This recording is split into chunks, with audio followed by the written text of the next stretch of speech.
They were talking about things from yesterday. Oh, well. I'll fix it in post. I'm your host, as always, Chad Portal.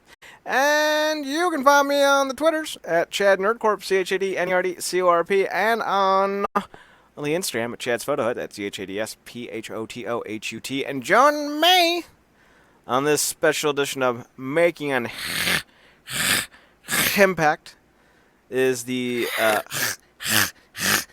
Cat Man himself. He's from Kathmandu. He does this skitty scat skoo.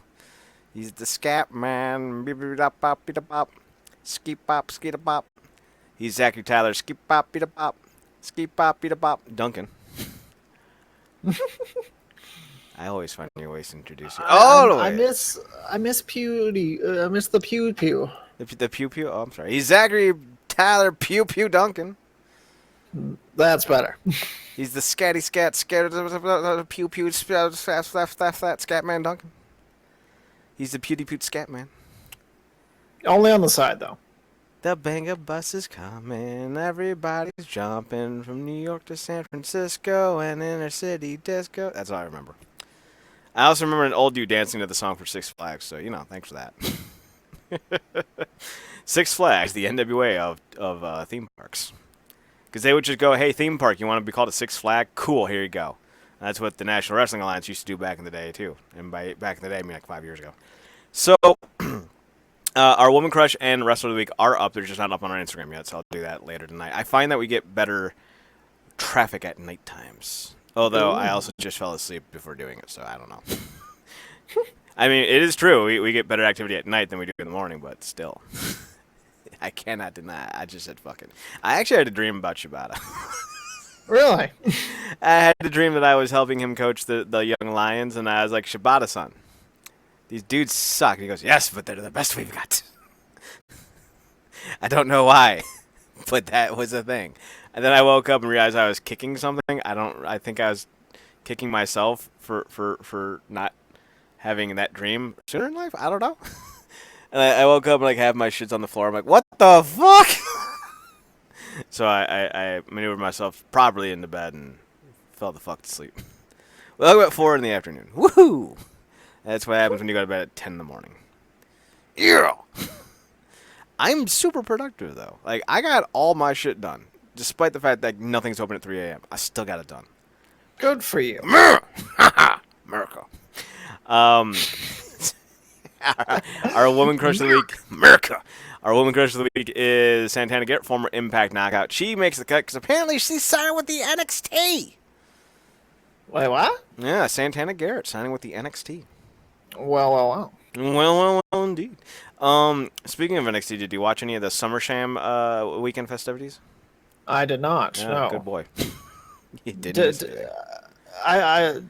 Edge speared somebody? Edge speared Elias, which shows you about how useful Elias has become in that company. He's getting speared by a 50-year-old with no neck. And Edge is still walking? Yeah, because it was a pussy-ass spear. Goldberg then decided to spear the shit out of Dolph Ziggler like 30 times. I don't think Dolph's still walking, though. Why did Ziggler get fed to fucking Goldberg? Well, to be honest, it was because that Taker-Goldberg match at Saudi Arabia, at Blood Money in the Bank, was so bad that they gave Taker a tag team match with, I think it was Roman Reigns. Like a couple months ago, and Goldberg this Dolph Ziggler match as ways to cleanse the palate of that disastrous of a performance. Yes. So I'm appreciative because I am a big Goldberg fan. Huzzah. You didn't miss anything. NXT, SummerSlam. Even Ring of Honor's Summer Showdown was bad. Although I have to urge you, Zach, watch New Japan more often. Yeah. We finished the G1 Climax, and I'm like, ho ho, ha ha, he he, oh ho hee hee ha ha ho. I laughed like that now. It's my new laugh. That's terrifying. You should see the grin I have. Oh ho ha ha hee hee ho ho.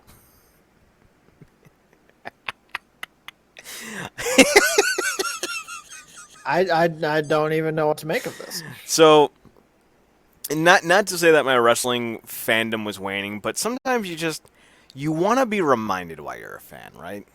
Yeah. God, New Japan's G1 did that for me. I was like, dude, I was either up at 5 in the morning every day, or I was going to bed at 9 in the morning every day because I was watching the fuck out of this for like the last 10 nights. Not consecutive nights, but the last 10 shows they had. So, like, that's why my sleep schedule's all fucked up. But, like, you know what? My other jobs, they're all like, hey, just have it in by 7 p.m. If I do it at 10 a.m. Sunday, is that cool? They're like, is that by 7 p.m.? I'm like, yeah. They're like, then duh. They're like, cool. So, you know, I was staying up and just checking out the New Japans, and oh my god, dude, oh my god, it's so good. It's so much better than I ever thought it was possible. Like, I've watched a lot of New Japan live, I'm not going to lie. But it's just something about a company that takes itself seriously, that has respect, that doesn't have over-reliance on the same fucking spots over and over again. There's no constant interference. There's no intergender bullshit. It's just wrestling like it was meant to be. Oh, and John Moxley's fucking hilarious. Oh, God. He's got this little young boy with him, a little young lion, Shota Umino, and he's like, just like dragging him around, and like, the one time he got kicked in the balls, and at the post-fight press conference, he's like, Jota, let's go waste my balls. And Shota's face just goes white. He goes, no. It was so fucking... Oh, my God, it was so great. How's the audio, by the way? The audio is great. Awesome. So, yeah, New Japan, top-notch. It is the #1 wrestling company in the world. I'm not too sold on AEW at the moment. Like, they're making some decisions that I think are not good. Yeah. Yeah. We'll see, though. I'm not writing them off by any means. Like, I sat through the first 2 years of TNA. Who am I to judge? Who am I to judge? 04 rolled around and things get smooth. And then 09 rolled around and things got fucked up. God damn it. But yeah, so watching more New Japan. That's going to be our first new shirt, because I'm going to eventually launch a store again, eventually. Because the shirts that I did buy from our old setup, like, we actually sold a few shirts. Did we? Yes, we did. You don't remember old shirts? The Watch More Wrestling? I remember the old shirts. I didn't know if we sold any or not. Yeah, we did. I know I bought one. And Marky took all the money and never gave it back to us. So, you know. Yeah. I forgot about Mark. Yeah. I've been trying to make sure that happens. Why do you think with every new post on the website, I have some kind of photo edit now? Because I'm trying to make sure we never have to go back to that fucking disaster piece of a human being again.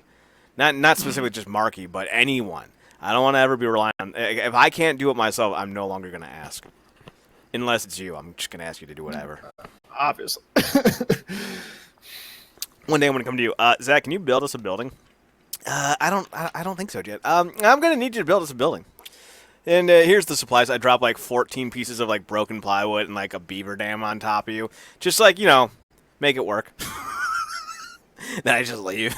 And you're just like picking up a piece of stick and like a 2x4 plywood, and you're typing them together. And then you just see a beaver on a mound about 20 feet from you, and its arms across, just shaking its head at you. And then all of a sudden another beaver pops up. Did you find the candy? The candy? Where's all the candy? And yes, you just destroyed the angry beaver's home. I just need to find the candy for the beavers, and they'll build it for me. There it is. You see how you figure it out. You ever see the movie Friday? No. Did you ever see the meme from the movie Friday? Is that where Bye Felicia came from? Yeah, but there's a shot where Ice Cube and Chris Rock are sitting in their chair, and they see a hot chick, and they're like, damn! Well, someone on Twitter took that scene, took the image of them saying damn, put two beavers' heads over their faces, put that scene up there, and then they put a second photo underneath it of a dam. Oh, it was great meme. Great memes. Speaking of great memes, let's talk about this week's Impact. Oh, Canada will be in California next. I think. Well, wait, Chad. We were already in California. I know. It's so crazy. By the by, did you... We'll get there. We'll get there. So we open up the show with not Ace Austin. Who's this goober's name? Aiden Prince. There it is. Aiden Prince, a Canadian local. Mm-hmm. And Jake Chris kicked the shit out of him. Yeah. It was a nice back and forth contest, but the image I have is of Aiden Prince about to eat a fucking super kick. Uh-huh. And it did not go Aiden Prince's way. The golden draw with his not so golden locks and his not so golden clothing. It's almost like this show was shot before Unbreakable. What? It's crazy. What? How? It's inconceivable. I don't think that word means what you keep thinking it means. So Jay Chris gets the win. Aiden looks pretty good, and a lot of people on Twitter were asking if this dude is going to get signed finally. And you know it's so good when the blurs, the black nerds, are asking for him to get signed. That's how impressive he's been. Yeah. He's so good. He crossed the cultural lines. Plus, I bring up the blurs because they just hate on everyone. Nothing is good enough for them. Them in Powerbomb Jitsu, they just make fun of everything, even me, and it makes me sad.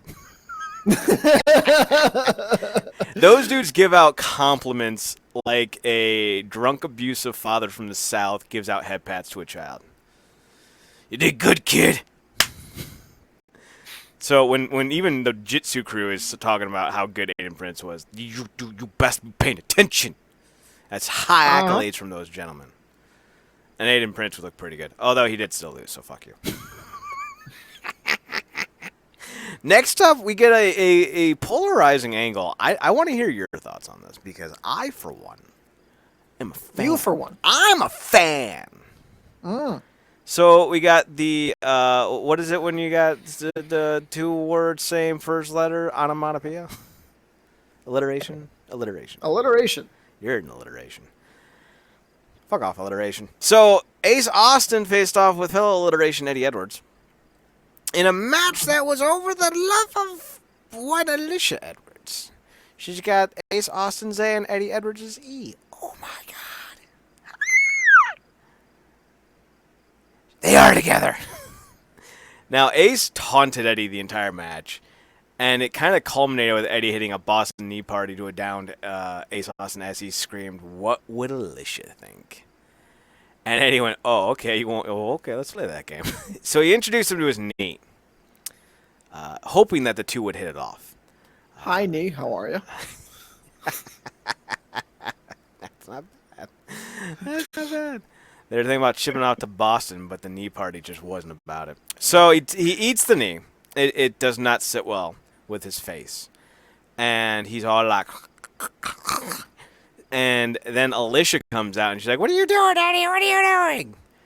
Now, the one part that I had a problem with is Eddie goes, "Are you with him?" And she clearly goes, "No!" And then Don Callis goes, "She didn't say she wasn't with him." Yes, she did. What are we watching the same thing? So... my thought is Alicia fucked the scene up and they just are going to roll with it. Whatever. Probably. It's fine. Like you don't need to be perfect with this shit because, like, the idea that Alicia might betray Eddie for Ace Austin is delicious. It's that candy that I stole from the Beavers. It's fantastic. It's my candy. Candy. So, what did you think of the Alicia Eddie Edwards stuff and Ace Austin? Do you like the controversies? I'm fine with the controversy because Ace Austin is just a prick, A schlemiel? a schlemazel. Schlemazel, something nozzle. Yes, I am a little tired of the Eddie Alicia Drama. I mean. So there, I like. I'm kind of two minds of the whole thing. Like I like the Ace Austin aspect of it because he's just a prick. And he's like, he said this is in a backstage segment later on, but he's like, I beat Eddie Edwards. I'm in his head, and I'm gonna get even more in his head when I fuck his wife. Yeah, he did. I was like, okay. I think This is mind games to another level. All right. I think the funny part was I think he was talking to the guys who were acting as security, but they weren't in their security gear. Yeah, they were just in polos, just sitting around. Hey, did you guys see that one sporting event? Yes, I did, unnamed friend. Oh, Ace Austin, how are you, sir? I'm gonna bang Eddie's wife. Whoa, ho, ho.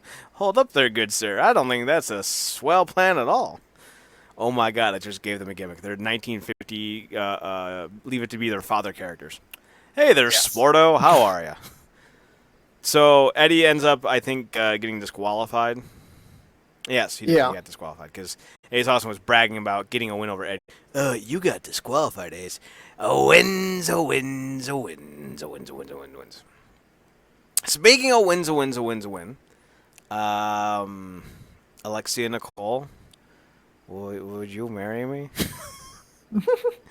So the Italians, we got to think of a feminine version of the Italian stallion moniker. I guess we could just call her the Belladonna, the pretty woman. Yeah. So the Belladonna, Alexia Nicole, face smashed Madison Rayne with a double knee, and I was like, yes, I like this chick. But then Madison Rayne still won. I was like, boo! No one likes you, Madison. Then Kiera, Hogan, and Madison went Mean Girls on Alexia Nicole, and I was like, wait. Did you guys just find a way to make Madison Rayne not suck? I like Kiera. Yeah. They're beating up Madison together. They're beating up Alexia Nicole. I was like, oh no, not the pretty girl. But also, like, finally, Madison has a reason to be on this roster. And there's been talks of bringing back the Knockouts Tag Team title. So, like, you know. There you go. I'm just saying, like, if you got a reason, you got a reason. I like Alexia Nicole. I don't think she's under an official contract yet, though I'm hoping that changes because she was actually really impressive. Jovial jokes of her attraction aside, I think she was actually really impressive. Not the most definitively athletic, but she threw a lot of ferocity behind her strikes, which I was appreciative of. Because I think if you're going to wrestle in today's day and age, the idea of being a flippity-doo-dah wrestler, that ain't going to work anymore. We got a trillion of those. Good job. Yeah, those guys are everywhere. Right. And those guys, they exist in a realm of spectacularness. And I don't mean that they're super good at their jobs. I mean, they rely on the awe. That is their namesake. Wrestlers who can draw you in with words and then deliver a hard-hitting affair will always fare better long-term than, quote-unquote spot monkeys. And I think Alexia Nicole has... is it Alexia Nicole or Alexia? I think it's Alexia. Okay. Alexia Nicole has... She had her woman crush last week. I should know this. She has a nice fierceness behind her strikes, and that's going to help her at least get over in my eyes. Because I look at women like Tessa and Jordan Grace, and I think of them as the blueprints for what you should be building on a roster, period, let alone a women's roster. And I think Alexa has some of that ferocity. You look at Tessa and Jordan, and they're physically just the most defined women at this side of jazz. Mm-hmm. So it's hard for me to sit here and go, everyone should look like them, because not everyone should. Not everyone can. But if Alexia can continue to improve on her conditioning physically, I think she's going to be seen on that level. Because you look at some of these other women, they still look physically like they're in the 2005s. They don't worry about their definition. They're trying to be feminine. That's fine. There's nothing wrong with that. But if you're trying to sell a fight, I'm going to believe more likely that a woman who looks like Chris Cyborg Sanchez or Ronda Rousey or Amanda Nunes is going to win, as opposed to a woman who looks like Madison Rayne, who looks just like a house mom. And there's nothing wrong with that. I'm saying as a fighter, though, you got to bring it. You got to look at like you're an actual fighter, or I'm going to just assume that you're play fighting. If you're play fighting, go work for NXT. Go work for Ring of Honor. I'm not into the play fighting. I want the simulated combat physicality that pro wrestling is supposed to be. And I think Nicole's going to be one of those individuals who can do it. I think Kiera has the ability to do that. Obviously, Jordan and Tessa do because they're my benchmarks. It'll be interesting to see what Tenille Dashwood does. Tenille on the Captain Tenille. Tenille. Something schnozzle. So you saw her debut promo I sent you? Yes. I like the gimmick. It's all about me. I think it works. I think she's got some uniqueness to her, but she also feels like, that first-round quarterback who came in with all the hype, but he's on his third NFL team, and he's 29. We're still waiting for him to reach his quote-unquote potential. Yeah. That's who Tennille Dashwood reminds me of. So I don't have faith in her. I don't have hope in her. The thing that I think is bringing her in is Lance Storm recently announced he's closing his Storm Wrestling Academy. And the reason he's doing that is because he knows that he has very few years left as a competitor. He's 50, and his kids are grown up. They're now in college, and I think he's still married. And I think his relationship status is solid. And he goes, if I want to make one last run, it's now or never. And I think Impact offered him a deal because Don Callis and Scott D'Amore are very good friends with Lance Storm. So it would make sense that Lance Storm would come in and work full-time with Impact. And it would make sense that Tennille Dashwood would be signed by Impact because she's one of Lance Storm's biggest Academy graduates. Mm-hmm. So I think all this is kind of building up to Storm turning into an Impact regular. On top of that, I mentioned before privately or off the air, or maybe I didn't, maybe it was on the air, I don't remember anymore, a situation with Kiera Hogan. Well, Kiera Hogan got a little miffed on Monday when she saw that Sasha Banks returned to Raw, dyed with the same dye job in her hair that Kiera Hogan's been rocking. Uh-oh. Now, a lot of people are like, you can't trademark a hair. Rawr. Yes, you can, actually, you fucking idiots. You ever hear of the Jennifer Aniston, the Beatles haircuts? Yeah, you can trademark fucking hair, you stupid fucking douchebags. I mean, and when you're in professional wrestling, and part of your character, part of what you sell to people is your look. Yep. So if someone else is taking your look, then they're taking away part of what part of your draw. So many wrestling fans were like, Sasha just dyed her hair. It's not that big a deal. It's not like she stole her gimmick. And I literally have to ask these people, what do you think a gimmick is? Let me ask you something, Zachary. We're going to take a very basic gimmick idea, very basic character idea, very basic wrestler. Let's look at Hacksaw Jim Duggan. Mm-hmm. What was his gimmick in your point of view? 2x4. Yup. American flag. Yup. Ho! Yup. Is any of that his character? No. Oh my God! I'm talking to someone who gets it. I don't know what to do with myself. Jim Duggan's persona was that he was an All-American former college football player. I think he even played in the NFL, or at least tried. And he was all about the American spirit, the American ideals. He was red, white, and blue. He was the bald eagle walking motherfucking trucking goddamn, Mount goddamn Olympus of America, whatever the South Dakota mountain ranges call it. I forget.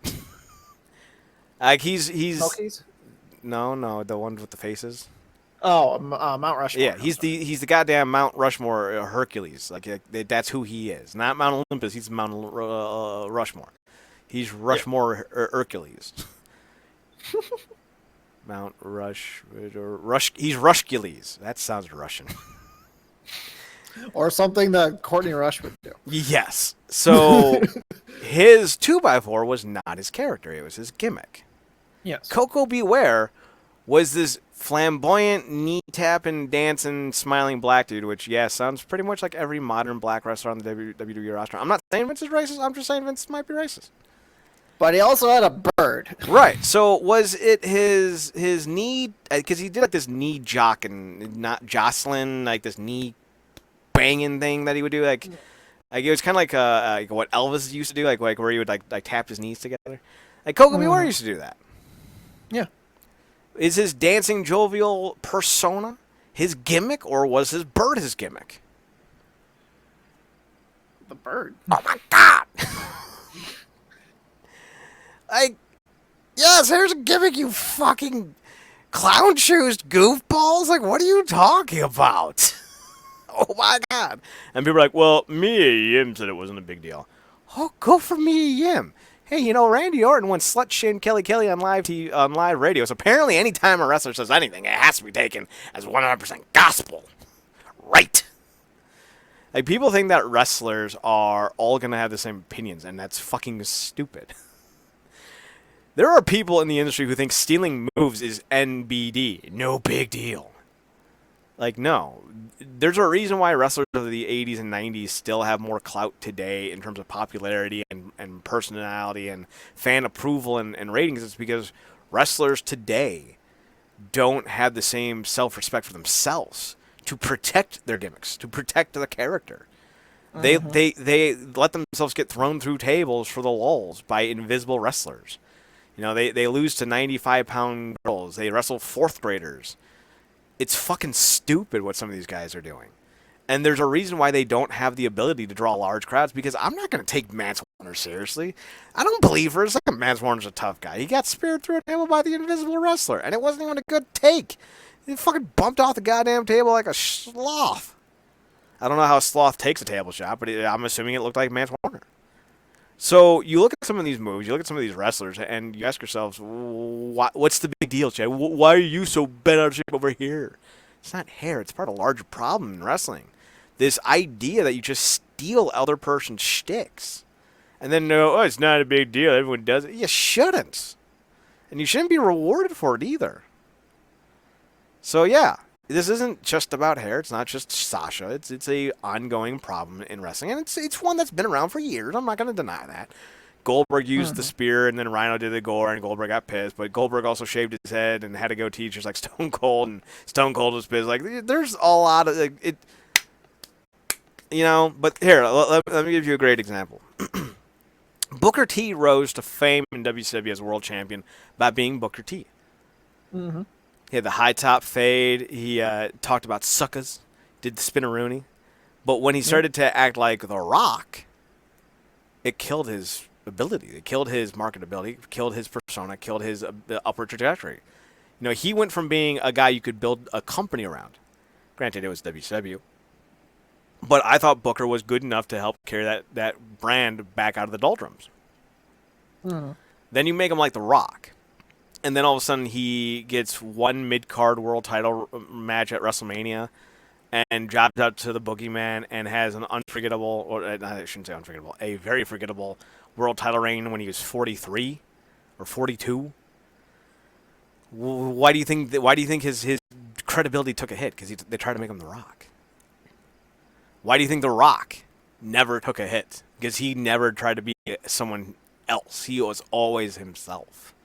Granted, he did take the name The Rock from Don The Rock Morocco, but that was more of a nickname, less of a moniker, while The Rock became his definitive surname. But, you know, yeah, wrestling history is lost on these newbies.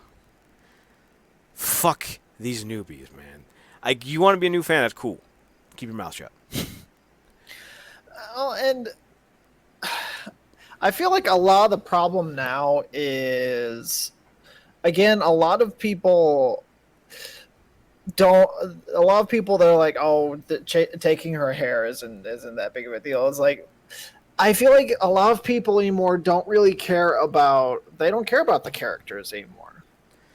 All they care about is the flashy, you know, stuff. All, you know, the oohs and the ahs. Is like, there's no in-depth characters that are going on right now aside from a small handful. Mm-hmm. Like when Eli Drake, thank you, when he became a free agent, I looked at him and I thought about him in the WWE for one. I was like, WWE will ruin him, and it's a real shame because he is exactly what the WWE needs. Well, not. So was EC3, and we saw how that turned out. So was EC3, exactly. These guys are exactly what the WWE needs, and they ruin them. They don't need any more. They don't need any more workers. They are overflowing with workers, and they don't know what to do with them. They need characters. Impact needs better characters. They have some, but they need more. Wrestling needs characters. That's what wrestling is built on. That's the differentiating point between wrestling and MMA and other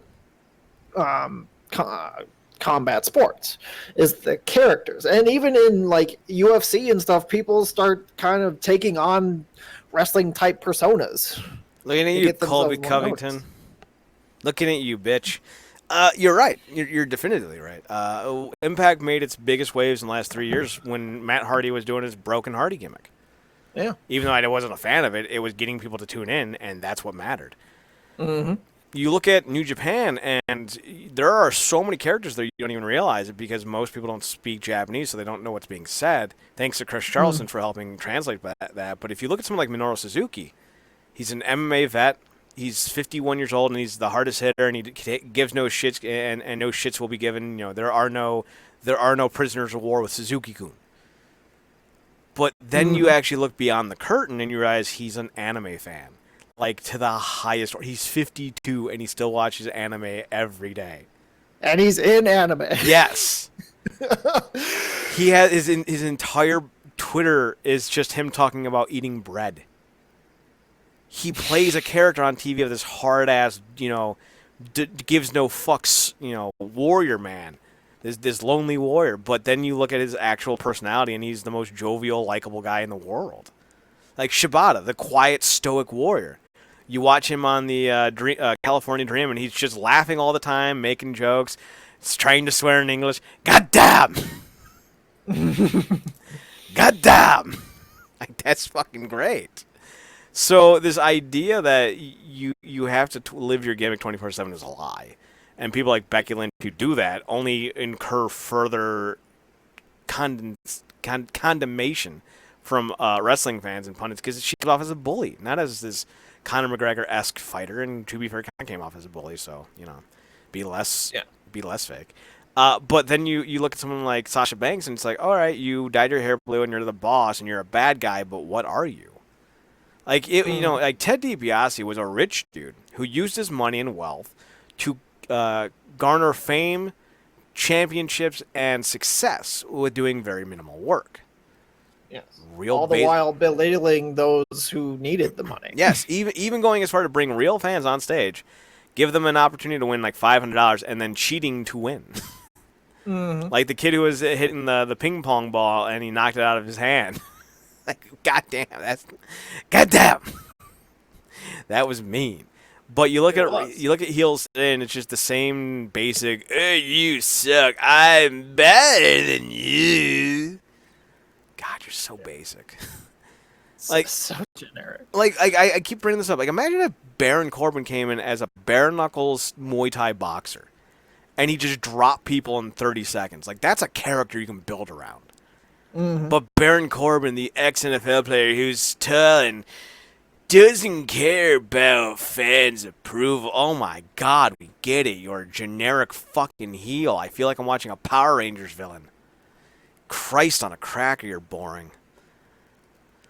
Speaking of boring, Jessica Havoc wrestled Taya Valkyrie. Although, see, Young showed him. She's like, hey, remember when we used to be buds like 2 weeks ago? Jessica Havoc's like, nah, dog. And then they fought. I don't know why this is a feud. I don't know why either. Who's the face? James. Who's the heel? James Mitchell. Yes.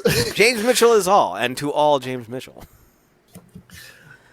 There was one thing they could do in this feud that would make me interested in shockingly enough. But I had this idea,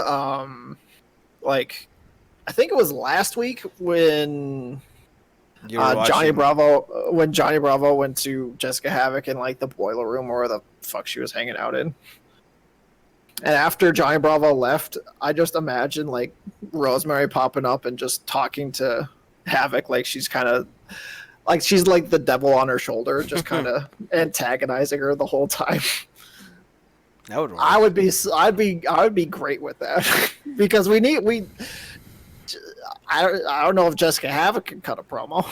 I doubt Sue Young can. So we need somebody to do the talking here. Just do more Mitchell Rosemary stuff. Like that shit's Yes. gold.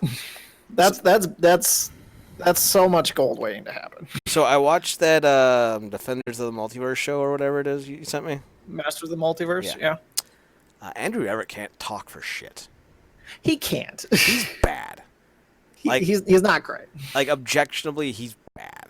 I don't know why Rosemary brought him in, and they better break up soon because he's bad. He's not great.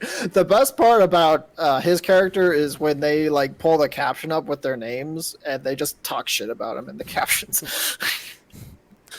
Well, at least we know how Courtney Rush feels about him. So we then got the match of the night. It was Nate Matson. Was that his name? Nate Natterson. Nate's the Great Skate Mate. Irrelevant. His name's Nate, and he's great, and he got gored. Gore. And we had Rhino goring Nate, and then we had not Elias. Oh my God, Stone Rockwell. He's like, I can call him the Beast, and then he hangs out his hand, holds out his hand, and it's fucking broccoli. He's like, you hungry, fella? You hungry, big guy? You hungry? So, by the by, remember how last week we were talking about how Stone Rockwell had a green singlet during his match with Ace Austin? Yep. Seen here. And then when he got gored by Moose, he had a maroon singlet. Yep. There it was. And there it was, folks. We found the segment in which Stone Rockwell gets pulverized by Moose.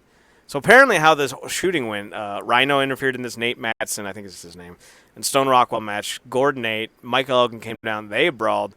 Then after they left, Moose came down and beat up Stone Rockwell. R.I.P. Stone Rockwell. Love you, Stoney.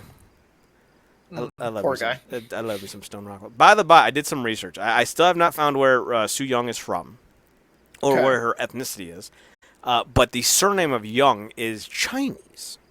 Oh, okay. So it's very possible she's speaking Mandarin in these promos. Mm-hmm. I have a new theory. Ooh. What if it's reverse Mandarin?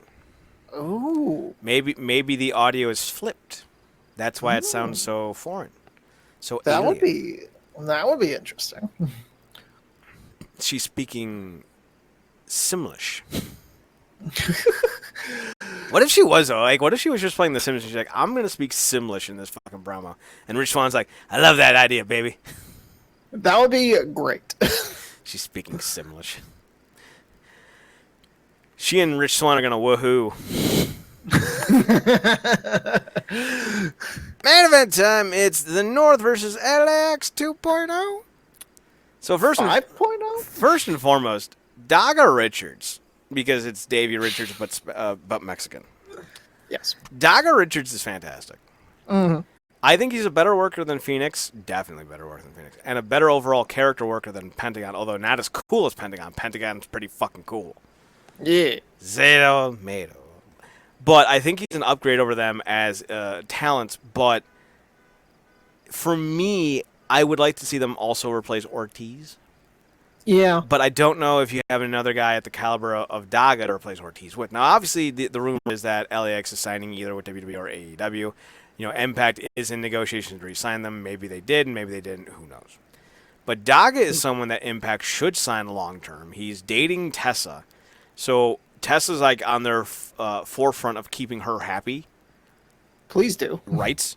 Like, lock her up long-term, and if that means you have to sign Daga Richards, I don't think anyone's going to be complaining because this isn't like signing Josh Matthews and then bringing back Madison Rayne. You're signing the best female talent in the world and one of the best all-around talents in Daga. Like, I know I'm joking with him, calling him Daga Richards, but that's just because him and Davey Richards look so goddamn alike. They do. But they wrestle nothing alike. Daga is extremely talented, and he's not just a high flyer. He's an actual character worker. He's got a lot of smooth charisma about him. So, you know, if you're going to sign Tessa to a long-term deal, like, just be like, hey, you want us to sign Daga too? You guys can tour together. That'd be cool. Would that make you want to stay longer? Yeah? Okay. Hey, Daga. We're going to bite the bullet and sign you. Yeah. Well, yeah, I know. Yeah, we didn't want to either. Yes. Yeah, we're just going to have to sign you, though. sign here, please? Yes. No, I'm not saying yes. I'm saying Spanglish was great. Yeah, that Adam Sandler, he's a versatile actor. Versatile actor, yes. No, he wasn't. He's terrible. He's so awful. He's so awful. So Daga and Ortiz nearly come up with the win. The North, though, are able to keep their belts, I think. I don't remember. Did the North win? I feel yes, like the North won. Yeah, I feel like they won. Yes. I didn't know if they won or LAX lost or won by disqualification. I forget. Nope, the North won even Stevens. Even Stevens, you say? Even Stevens. That doesn't make any sense with what's going on, but I said it. Even the Stevensy. So there was one segment I want to talk about before we move off Impact for this week. It was the RVD Rascals segment. RVD has never been more entertaining. RVD showed up stoned to a stoner circle. That's like showing up. That's like showing up full to a KFC. He was the stoner god. He was, and they're all like, "Yeah, man, I saw him in the hallway the other day, and he was glistening something." And they're like, "I saw him the other day at so and so, and he was doing the something." And then Dez like, "That's all bullshit. You guys are lying." And RVD sits down and goes, "It's all true." And then they started playing RVD's theme song. They started singing along with it. And then all of a sudden, Wentz and Trey started getting into it, and then they started brawling. Then Dez did the whole elbow, and then jumped elbow first into them, which was fucking great. And then all of a sudden, you just see them doing backflips, and you hear them going, Van Damme, or Rolling Thunder, 5-star frog splash. And then like they cut back, and you're seeing them flip on top of each other. And then like it's like a fucking sitcom scene. And then they cut to RVD, and he's like, "Dez, what are you doing?" "That's a ladder." And then you just see Dez fall off a ladder. But you don't even see you don't see him climbing. You don't see him. You just see him falling through the frame. Yep. And then he's like, Rob Van Dam's like, "I thought this stuff was supposed to mellow you out." And I was like, I'm not even a stoner. I don't like stoner culture. I don't like stoner fucking jokes. I love this shit. It's so goddamn entertaining. Oh my god. I just love fucking Wentz doing the goddamn moonsault. It's the image. And there's like someone in the background. You can clearly see a shirt. I don't know what the shirt's for. But like you can clearly see that someone was in the back of that shot. So, appreciate it. Good job. Way to be production, guys. So overall thoughts on this week's Impact would be what? It was a decent show. There wasn't the tag team title match was solid. I do agree that I think Daga should get another partner besides Ortiz, just because as long as he's with Ortiz, he's gonna be compared to Santana. So freshening up LAX completely would be a great idea. The Rascals RVD segment was fantastic, because RVD's never been more entertaining than just him watching a bunch of stoners trying to do his moves on each other. Which I feel like is a regular Saturday night for him, though. Probably. Probably. Yeah, it was other than that, it was just a decent show. Tessa wasn't on this week, was she? They did a promo package with her. I think it's something we've seen before. Where she's like, "I'm coming for Sammy." Oh yeah, that's right. That's right. They did have an OVE segment this week as well, so that was pretty fantastic. Well, obviously. Sammy walks in and Fulton's just running around. He's like, "Why is he not in the cage?" See, like that's the thing that I don't agree with the intergender stuff. I don't like it, but there's a reason why I keep coming back to Impact. And it's they got some great characters. They do. The North are just these shoot-fighting douchebags who legitimately can prove they're better than you. They're Bret Hart circa 1997, which is great. Mm-hmm. You have LAX, which is a bunch of gangsters, and now you got a pretty boy gangster dude, Daga. You got the hilarity of the childlike rascals who enjoy their cloudy time and pulling shenanigans. Then you have OVE, who is just this gang of borderline psychopaths who are just so entertaining to watch. Rosemary, Sue Young, clearly have gimmicks that are worth entertaining.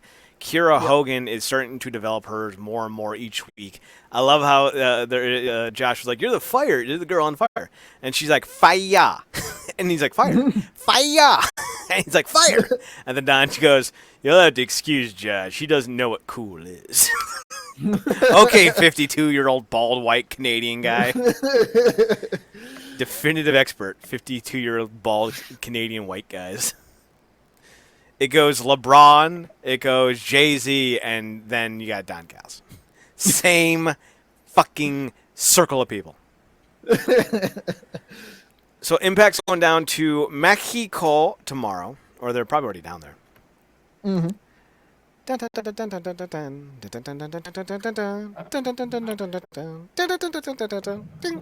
There's a guy on YouTube.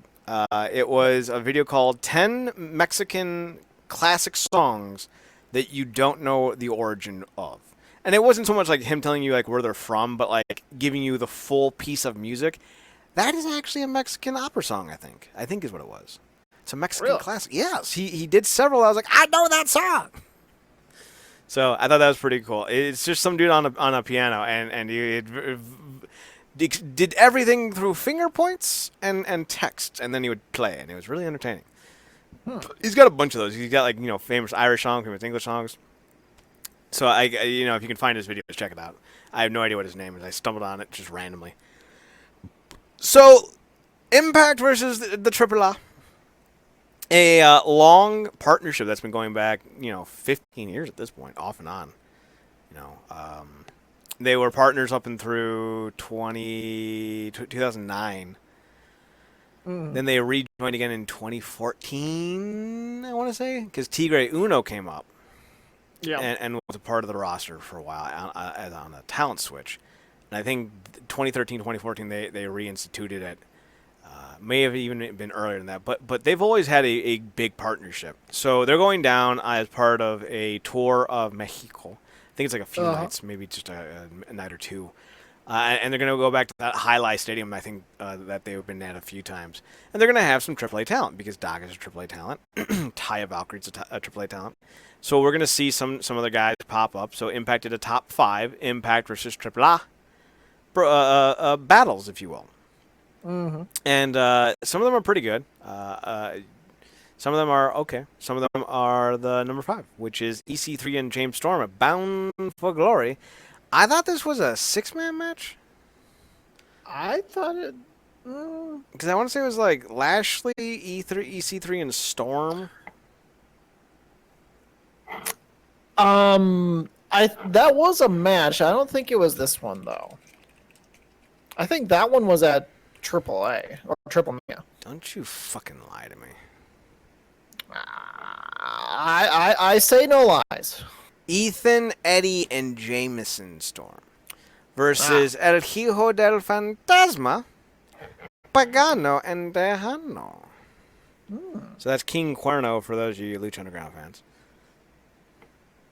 And Tejano is Tejano. So this is when Storm got tagged in by EC3 and Storm cleared house and went, yeah, woohoo, bang, bang, I'm a cowboy, bitches. Buckaroo? Buckaroo? What's up, Buckaroo? Fuck off. Fucking cowboys. So we move on. Number 4 was Eli cost Team Impact the World Cup from this past February at Uncaged. I completely forgot about this event. I was like, wait, when did this happen? I thought it was last summer when they were there, but nope. So Eddie had taken the kendo stick away from Eli when Eli tried to use it. Eddie then tried to use it, and Eli was like, nope, not going to let you do that. And then Psycho Clown pinned Eddie for the win. Thoughts on this or the previous match? I will say I like the EC3 James Storm one better. Just to hear EC3 tag in Storm and say, kick his fucking head off. That was great. That was a great moment. That's an underrated Bound for Glory. Like keep in mind, this is the 2017 Bound for Glory. Trevor Lee defeated Desmond Xavier, Garza Jr., Matt Sydal, Petey Williams, and Sanjay Dutt in a Impact X Division Championship 6-way match. current New Japan and Bullet Club and junior light heavyweight, or it's not junior, it's just light heavyweight or junior heavyweight tag team champion. Taiji Ishimori defeated Tyson Dukes. The Monsters Ball match was not good because Abyss had like 2 bad knees and it was fresh off surgery. But Abyss defeated Garado. Yeah. Then, of course, we had the aforementioned Team Impact versus AAA match. Then we had the 51-50 street fight match that featured OVE versus Santana and Ortiz, which was also the debut of Sami Callihan. Mm-hmm. Just before then was the debut of Jimmy Jacobs. Mm-hmm. Then we had Gail Kim wrestling in what was believed to be her last match ever against Sienna and Allie for the Impact's Knockouts Championship. Ironically enough, Gail Kim would outlast both Allie and Sienna in the company. Yeah. True. Then we had a 6 Sides of Steel tag team match featuring Lashley and King Mo of American Top Team versus Moose and Stephen Bonner with current UFC welterweight champion and at the time just loudmouth douchebag Colby Covington and Dan Lambert serving as ringside managers of Lashley and Mo. So there's that. Then we had Eli Drake with Chris Adonis defeating Johnny Impact to retain the Impact Global Championship. So, all in all, that's a fucking solid card. Mm-hmm. Mm-hmm. So we go back to last September. I shouldn't say the last tour because the last tour was in February. One of the first tours of Mexico. It was Tessa. I was about to call her Tessa Thompson. That's not right. Tessa Blanchard defeating Fabi Apache, who is one of my favorite luchadores of all time. She knocked her off the rope and then hit her with one of the first instances of the top rope code breaker that she dubbed Magnum, and Fabi actually kicked out of. Like, this is now her go-to end of match move. So it really kind of, in hindsight, makes Fabi look even better by kicking out of that move. Yeah. So you go, girl. You go, Fabi. Go, Fabi. Go, Fabi. Go, Fabi. Go. Go, Fabi. Go, Fabi. Go. Go. Go. Go. Go. Tell me you didn't pay money for this. Then we had at number 2 at the 81st NWA TNA pay-per-view. It was Team AAA capturing the America's X Cup from Team Impact, which featured Jerry Lynn getting it from Juventud Guerrera.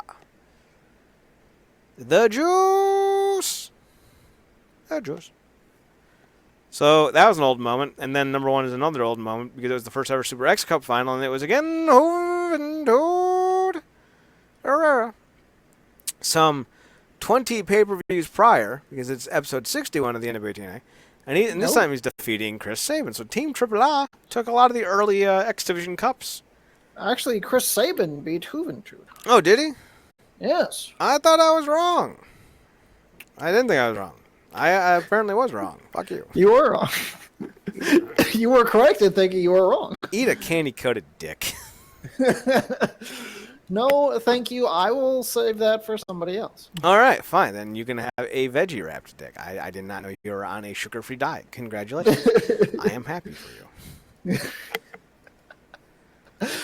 So that was our Impact recap of All Awake.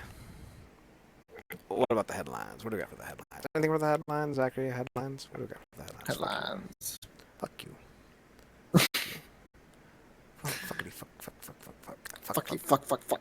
fuckity fuck fuck fuck fuck fuck fuck fuckity fuck fuck fuck fuck fuckity fuck fuck fuck fuck.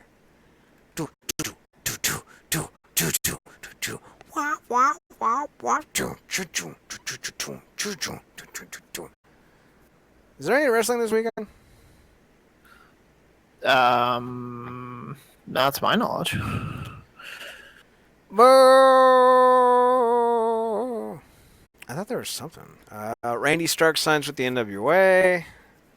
He's got a pretty unique gimmick. He actually does have a gimmick, which is nice. It's weird. It's weird that that's what we're now going. Hey, yeah, he does have a gimmick. Okay, cool. All right, good for him. Is it good? I don't know, but he's got one. It's there. It exists. It has a world around it, I guess. UFC fighter Paige Van Zandt is leaving the UFC after her fight to see what she is worth on the open market. She might return. She might go to Bellator, One Fighting, pro wrestling maybe. I don't know. She's gorgeous. Like, as long as wherever she goes, she ends up in my bed. which is where I watch predominant of my wrestling action, you pervs. Everyone calm the fuck down. Then I'm okay with wherever she goes. And if she were to join me in the bed and watch pro wrestling action together, that'd be even better. Although she is married. But I'm not, so I don't give a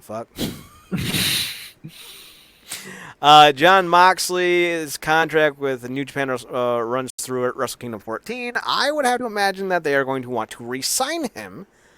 And considering he agreed to his deal before AEW, I don't think there's really anything AEW can do, because they would have to have had a caveat in their contract to allow him to work for New Japan during this spell. So, and truthfully, I'd rather support New Japan than AEW, and I love me some Cody. I do.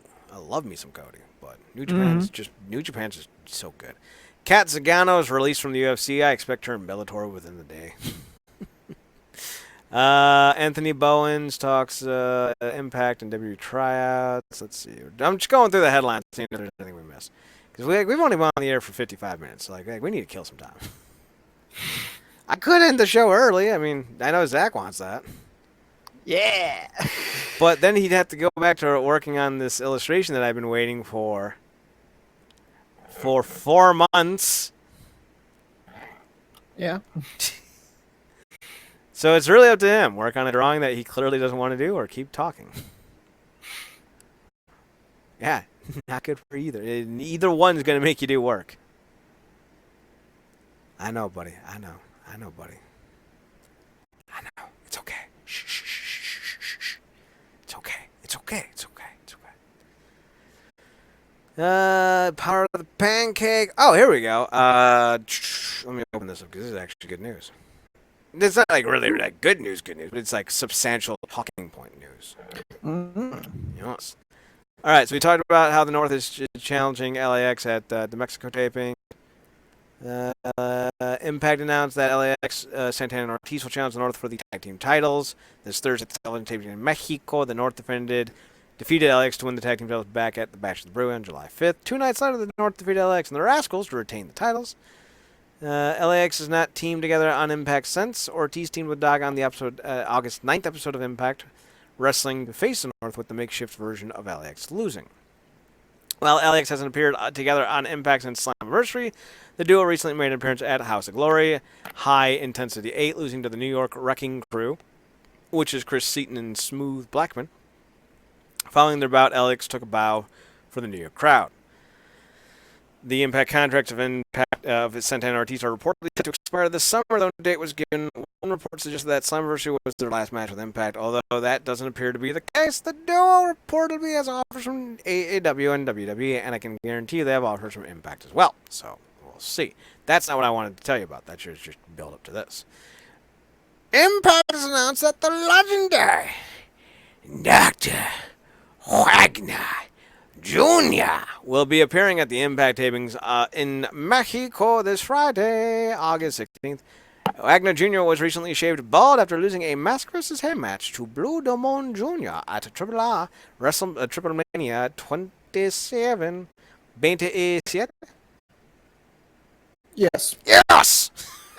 Bilingual, bitches. Or to quote Triple H from the 1990 King of the Ring. Let me do my best, Jim Ross. So, are you bilingual? JR, there's a lot of things I am. Bilingual ain't one of them. Did I just say that? Am I the only... terrible Jim Ross. Well, yeah, my Triple H is better.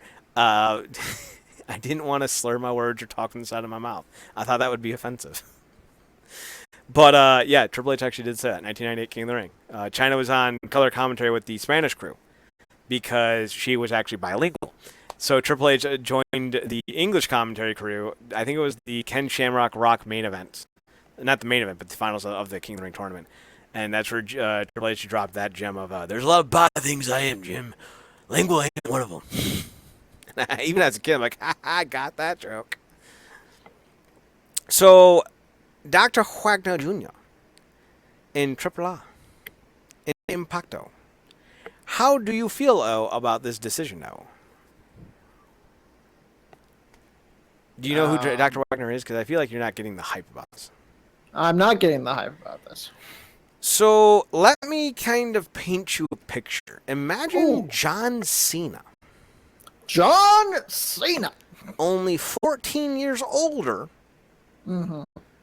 historically wore a mask, Mm-hmm. and is as handsome as they come. Juan Cena? Juan Cena. Yes, you figured it out. The Juan Cena. The Juan Cena. He's the Juan Cena. I admit that might have been slightly offensive. And I also admit that I don't give a fuck. It's a real Mexican song. It's not offensive. It's really part of the culture, yo. It's like asking if I'm a fan of pizza because I'm Italian. I could be offended, or I could just say yes.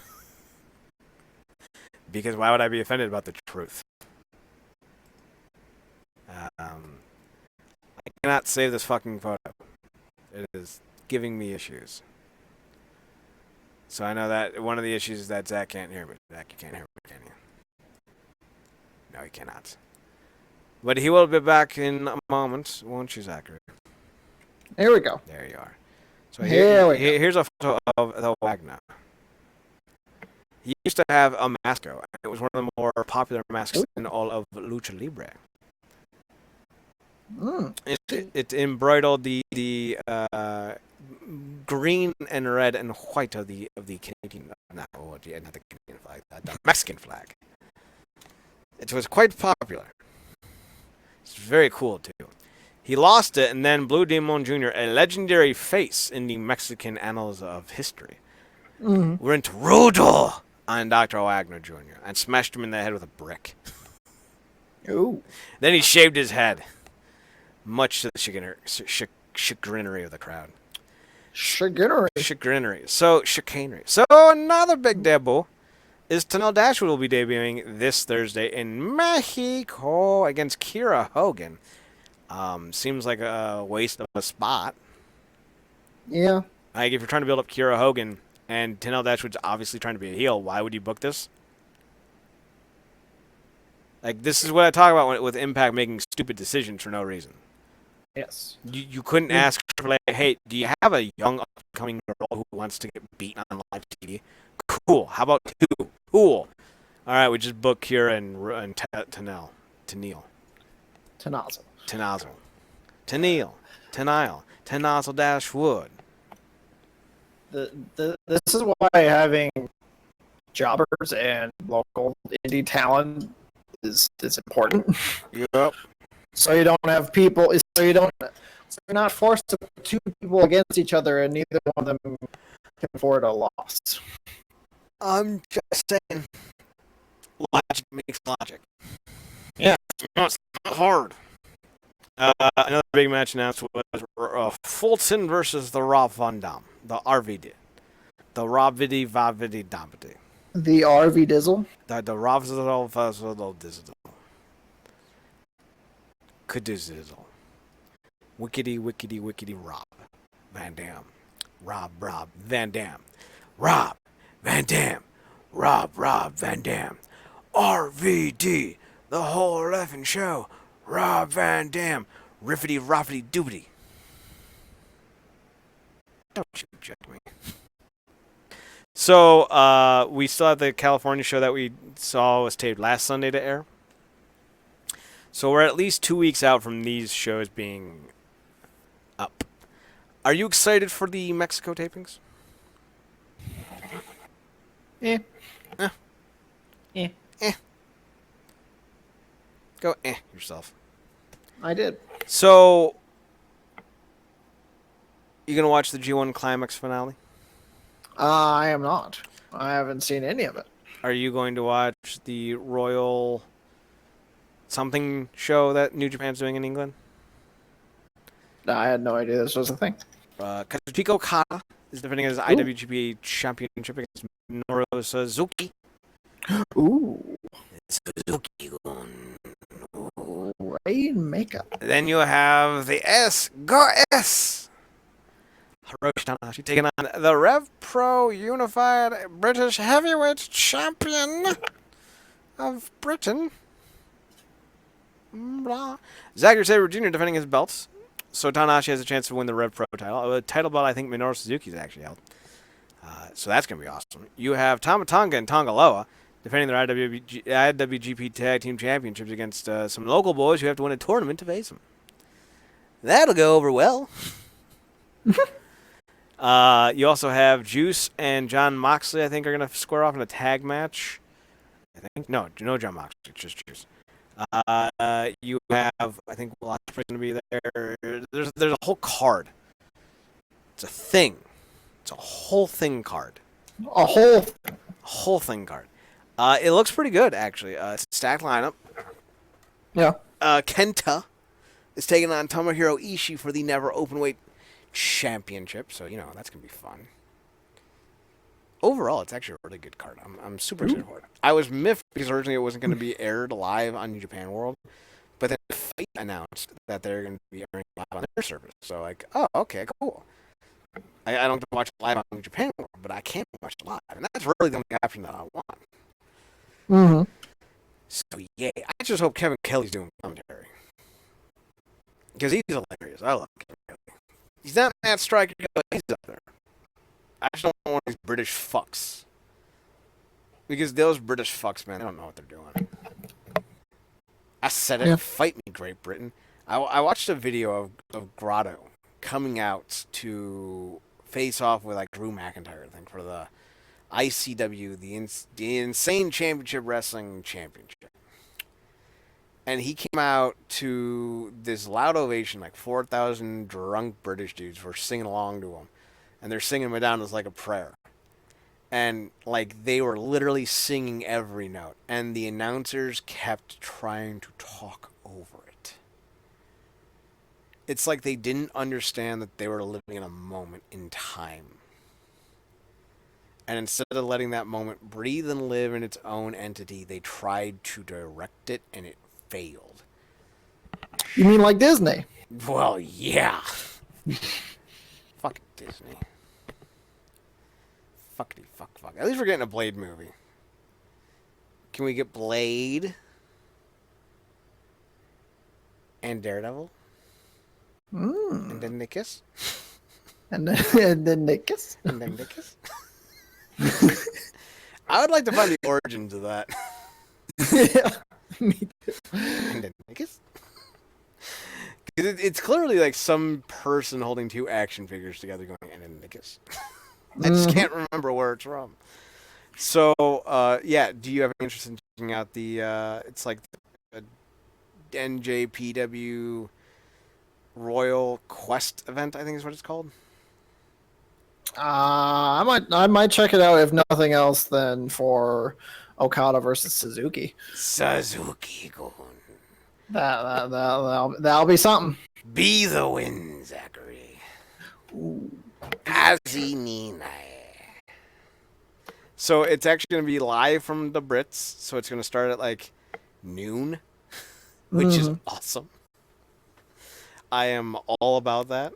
I'm just waiting to hear about if they're going to be airing the Super J Cup on an outlet because that's next week. Ooh. Yeah, 10 days after the end of the G1. Next weekend. The 24th, 26th, and 27th, I think. Or it's the 23rd, 25th, 26th, something like that. And they're going to be in Oregon, in Washington, then in NorCal, then in SoCal. Yes. And I want to see that tournament, and they better give it to me, because I don't give a fuck about the King of the Ring. Do you care about the King of the Ring being back? Did you even know the King of the Ring was back? I didn't. It's back! It's back! But it's only on television. Except for the finals, which is going to be on Clash of the Champions. That's fine. Which is also back, apparently. Sure. I like that they're trying to bring it back, but the biggest name they have in the fucking King of the Ring tournament is Drew McIntyre. Oh, can't wait to see that one. You think when Drew McIntyre wins, he'll act like a king? Oh, they would never do something so commonplace. God, they're going to make him king. King Drew! Yes, he'll be a Scottish king. Yeah. Yay! Remember the last time they tried to have a king? He had his nuts ripped off by the royal family. His name was William Wallace. He screamed Yeah. freedom as they removed his testicles. There was no Mm. freedom that day. So, yeah, I have no interest in that fuckery of a tournament. It was announced this Monday to start next Monday. Like, that's... God, there's no hype for it. And when there's no hype for something, you know it's a spur-of-the-moment idea, and it's not expected to have any long-term impact. So it's like, why do you even care? Yeah. Like, the reason why people still care about WrestleMania is because they actually give it hype. Once we hit the end of December, it's boom, WrestleMania season. And they spend 4 months building up to it. Like, Jesus Christ, turns out when you hype something for a while, people tune in to see it. Oh my God, what a fucking novelty. It's amazing. It's amazing. It's amazing. No, it's really not. It's just fucking common sense, goddammit. We know there's an NBA Finals. We know there's a World Series. We don't need to necessarily know who's in it to be excited for it because it exists in its own vacuum. Mm-hmm. But if they just made the King of the Ring a regular thing every last weekend of August or every first weekend of June or every fifth week of February, which would make it a leap year. I'm not sure if people got that joke. You know, if we knew it had a certain start time every year, then we could, oh my God, it's the King of the Ring. Something to look forward to on your calendar. That's what wrestling is missing. That's part of why New Japan has their hooks into me right now, because there's things to look forward to yearly that I know are coming. I digress. Any other thoughts? I guess I can let you go early if nothing else. Zach's like, no, we're good. He's watching the news, like Stone Cold's holding The Rock hostage at a local movie theater. No, nothing else to talk about. No, we're good. TNA just bought Disney. No, we're good. We can go.